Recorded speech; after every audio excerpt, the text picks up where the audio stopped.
domnul Badea Gheorghe nu a sesizat corect fenomenul, repet, un fulger globular ordinar.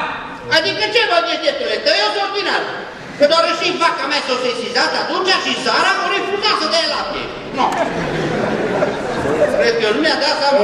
Suntem anunțați din regie că trebuie să băgăm câteva minute de publicitate. Așadar, publicitate. Nu, apoi dacă e publicitatea, pe proprii să vă cimi papirul, na oporo, dipodicu, da, vă nacosi de plite, zuru buracu, iar avenu, for.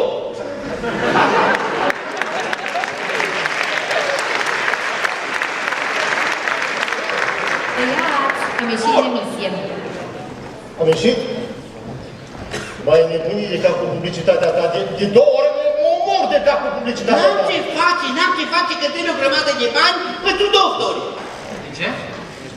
De ce? Ia, că trebuie să-mi o taie. Să-ți o taie?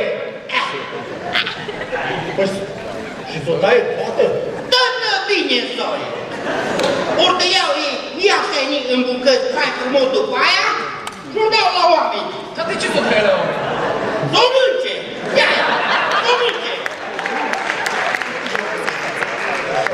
Băi, dar de ce trebuie să-ți o taie, mă? E cum să vă spun ca să vă pricepeți? De botăi să ne coace, nu se mai scoală deloc. Nici afară nu mai pot scoate. A vedeau, Doamne, fiecare va și mă face toată minunea, mă. N-ai ceva cu tratament? N-ai dat cu nimic?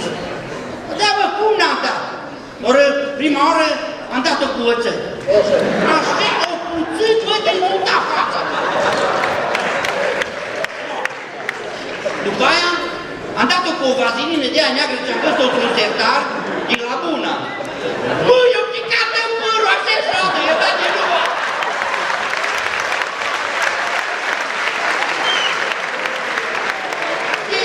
Eu vin să râd, dar după aia n-am mai răstit. După aia am dat-o cu fotoghin. E, cu fotoghin, da. S-o înfoiată de bine așa ca un balon, și apoi când s-o dis foie, s-o preji mai rău. E așa e. Bă, domnule, dar tu la doctor te-ai dus? Am fost, da. Și ce o să zici? O zis că nimicuța nu dus în prima zi, că au fost sărbători ale cu dovleacii de Halloween. No, și cred că era un pic stricat de a doua zi când s-a dus, era ochii un pic încă încetoșați, îmbulbucați așa. Hai că trece pauza, ce o să-ți doctor? S-a uitat la mine, s-a uitat până la ea, la mine, iar la ea și o face bani, trimită ea! No, atunci m-am gândit bine, măcar că m-am putut folosi bater până amunie și după aia am aflat că îmi recupere șiptearea. Bă, ce să faci cu ea? Dar poți să o închizi așa din fai frumos pe o vescă și faci de ea o dobă.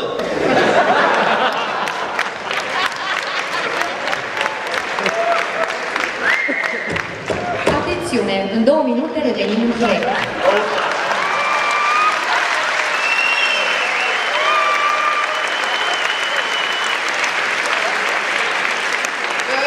Eu vă spun sincer, dar eu nu mai am putere să zâmb. Da, ce? Că sunt atâta care au. Ce dracu ai două? O, bine, mă, dar nu știți voi pe șeful de poștii la noi din comună. Doare două! Două, bine, mesia, senistă, tătă, se discută.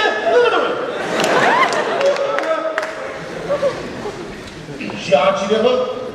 Altcineva? Șeful de poștii în altă comună. Și ăla are de două! Nu, are 3. Hai să încheiem discuția asta, că e cam fereroasă, ca să te întreb așa, unde ți-o tai? La abatul? Doar eu acasă n-am condiții și v-am zis că nici n-am unde Stai, ce stai aici să-i la batul? E vaca, mă, dar voi ce ați crede?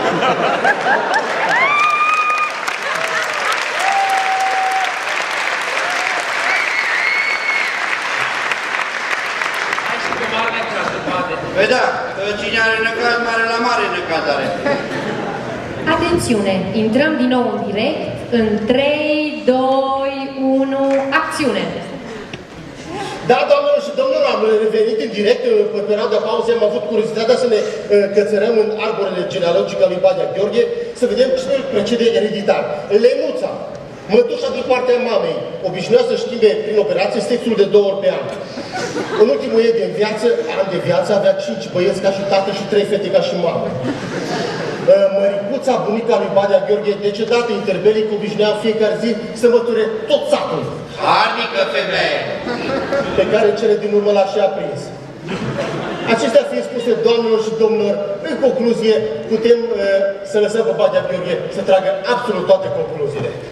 Am putea spune că tot ceea ce nu e așa se definește sau mai complet ne definește sensurile majore ale potențialităților munca germenilor realmente interesant pentru directivitatea specificității despre care s-a discutat cu premitanță și constructualizat cu conformamneză. În termenii noștri putem conchide că în curând toate vor fi integrate în producție, sporită atât numărul de premii obținute la concurse pe meserii. Bate, ți rău. Dacă nu e bine.